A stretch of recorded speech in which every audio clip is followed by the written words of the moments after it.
Okay, welcome back to another video tutorial or Geekatplay Studios. My name's Gary Miller, and moving on with our grenade tutorial, let me start by cleaning up some stuff here that we don't have to have. This curve, there it is, don't have to have that. Okay, let's start by UV mapping this. Let's hide these objects. Okay, this thing is essentially a sphere with a protrusion at the top. Come over here to a split screen, UV and paint tools, and I'm going to apply a spherical projection to it. And I'm going to want to reorient the axis in which it is being projected, so I'll find the one that best gives me a good layout, and I like that, so I'll validate it. Now notice I've got these edges here. Let me loop those. I don't know if, okay, they do show a separation here. I was wondering if maybe all three were lined up on top of one another.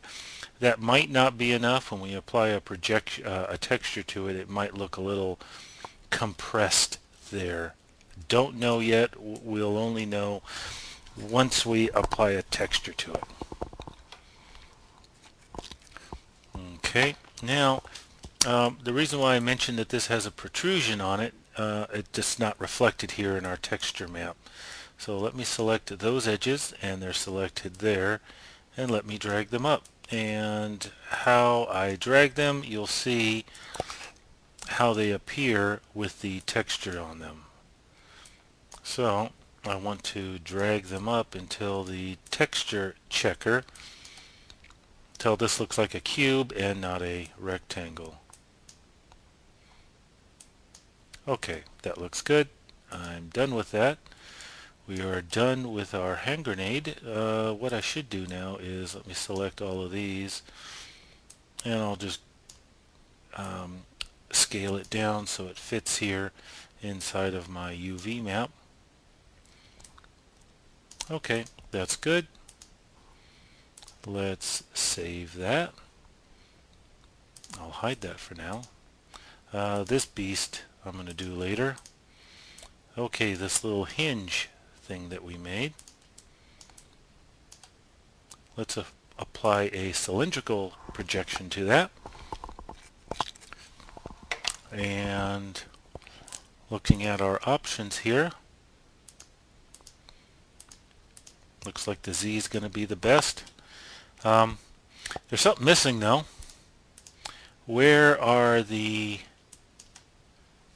ends reflected here? Well, the ends are reflected right along the top there. Let me show you. Let me select that, loop it. It's flat. It's as though it is being projected like this, absolutely flat, a two-dimensional appearance. And if you try to put any sort of texture on it, well, you're going to get distortion. It's not going to look nice like that. So we need to fix that.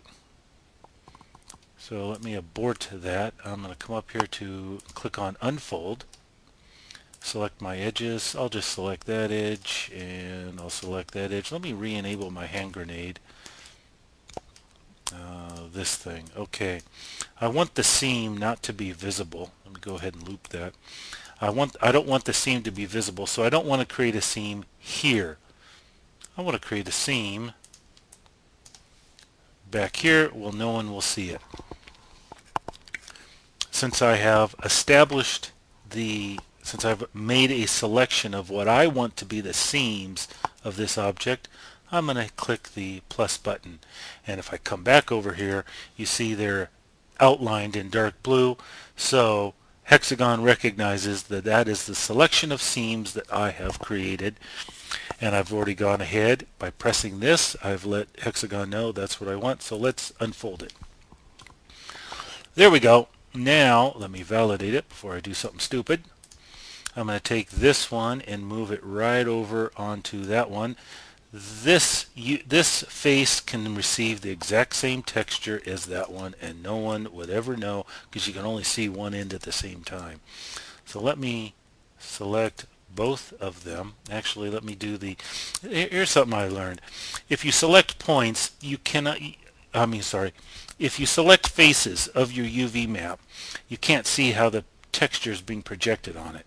So just select edges or points, and while they are selected, I can move it around and manipulate it, and I can see my texture better. Okay, well that's perfectly square, and that's perfectly square too. What I want to do is make this, let me make it smaller, so that the texture checker on this is of the same scale as the sides of the cylinder. And that looks good. So I will move those over to there.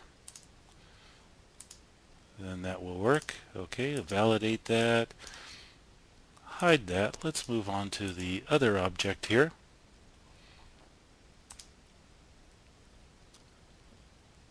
Let me select this window. Okay, now we've got the spoon. Now this looks like it would present some challenges in UV mapping it. Actually, it's not. It's going to be very simple. So I'm going to disable or go ahead and commit my dynamic smoothing. And let me come back over here to my split screen view. And with my object selected, what I'm going to do is I'm going to click on Unfold. And now what I need to do is I need to select my seams. By disabling or committing the dynamic geometry, you see I've got a whole lot of edges here, a whole lot more than if I did not commit that level of dynamic geometry. So I'm going to undo this. Let me see if it'll allow me to undo. Because I want to see if I can UV map this with the dynamic geometry still applied to it, and it's not going to, so I'll just reload this. Save the changes. Nope.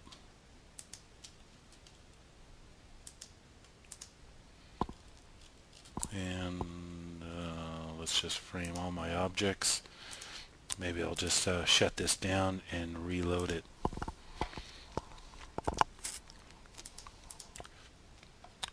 Recent grenade. There we are. Nope, we've done that one already. There we are. Okay, let's come to a split screen and our UV view. Let's see if we can UV map this without having to collapse the dynamic geometry. So unfold, and now what I want to do is select my seams, loop that. I'm going to select this one, that one, and that one. That one, that one, and that one. Let's add it to the pins, and yes, it recognizes that, so let's unfold it. And there we go. And that looks pretty good. That's going to be very easy to paint on if we disable the dynamic geometry, which we will need to do anyway. Look at that. Perfect. So I was able to make my selection of edges much easier with the dynamic geometry still applied without collapsing it. I had fewer edges that I needed to try to get in here and select. It'd be much more difficult coming in here selecting all these tiny ones, but I was able to do it with the dynamic geometry still on. So I like that. That makes my life a little bit easier.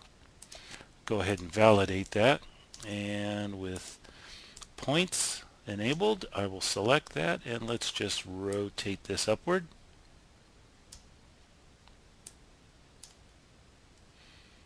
Scale it down just a hair. Got to make sure this fits inside my UV map. There we go. There we are. Okay, let's move on to our next object. Let me hide my spoon. This little thing, this should not be too difficult. Essentially all it is just a torus. So let me select that edge, that edge, that edge, and this middle one. Let's loop them. Oh, I do need to select unfold, but come back over here. It recognizes that's my selection. I'll add it to my selection, unfold it, and let's see what it gives us. Change the projection axes. U and V. Nah, I don't like that very much. Let me come to a full window here so I can see better.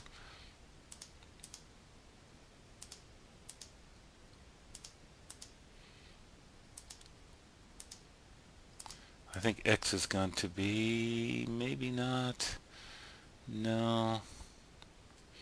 Okay, let's go to a split screen again. This might make my life a little easier. I'm going to select faces, that face, I'm going to select, and I'm going to delete it. You'd never, let me abort that projection. Select faces, select my object, select that face, delete it, select that face, delete it. You'd never see it anyway. So let me come over here to my edges. Select that edge, select that inner one, and let's loop them. Unfold, let's add it to there, and let's check our projection axes. Okay, these work just fine. I'll go ahead and validate that. Select, I'll select faces. Select those, and let's spin it around and line them up on top of one another.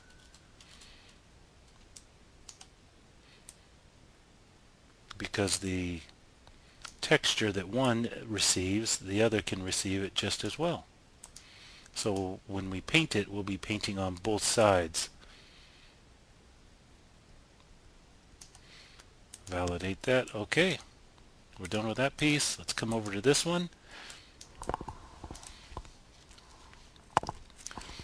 And let's see what texture or projection settings would best fit this. Spherical.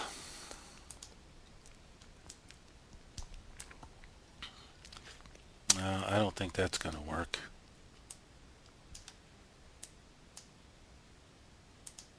If I hit OK, well, let's see what happens if I scrunch this down.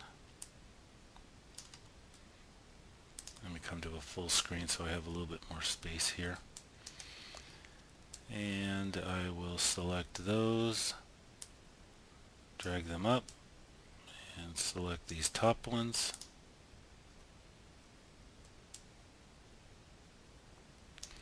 Select those, select these, whoops, those, and I will drag them up. Select those. Now I'm just making sure they're all symmetrical.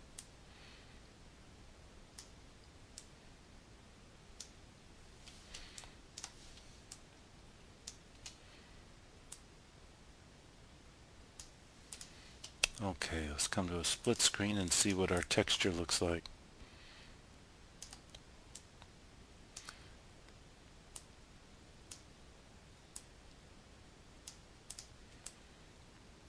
Okay, I think I may need to expand it out a little bit.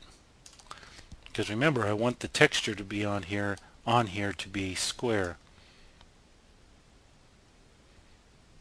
Does it go that way? No. There we go. I need it to be Ooh, scrunch down quite a bit. There we go.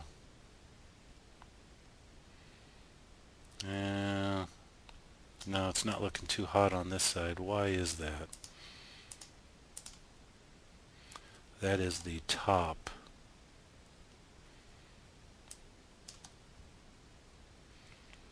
And the reason for that is because where the top and the bottom meet, those are my seams. But consider all things considered and how small this little object is. No, let's try a different projection setting. Come back over here, cylindrical. Yes, I'll replace it. No, that's not looking too good either. Planar, cubic, and this other one, projection editor. No. Okay, well, we'll just click on unfold and we will create our own seams. I'll create a seam here in the center, loop that, and select one there, loop that. I'll add it to there, and let's unfold it. Let's see what options it gives us.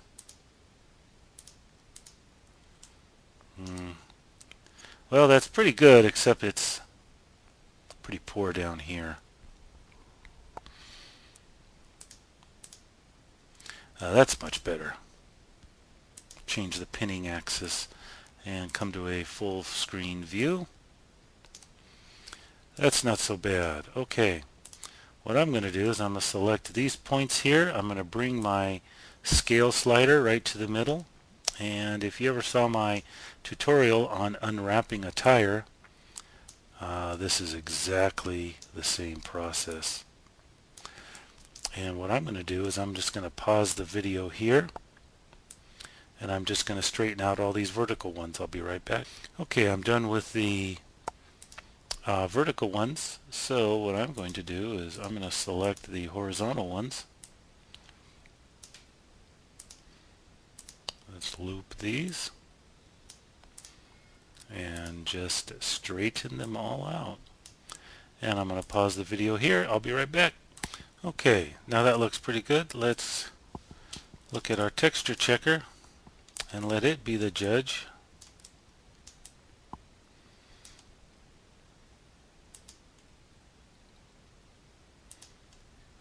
Well, there's our seam right there in the middle, and that's okay. Everywhere else it looks good, but right there in the middle. So I'm just wondering maybe if we can bring this together.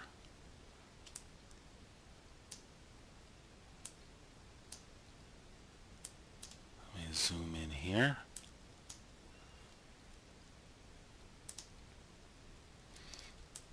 Make the seam less noticeable. Alright, there we go. I'm going to stop the video here. We have one more piece that we need to texture map or UV map, and I'm going to start on that in the next video. So that's it for this part of the tutorial. Thanks for watching here at Geekatplay Studios. My name's Gary Miller. Have a good day.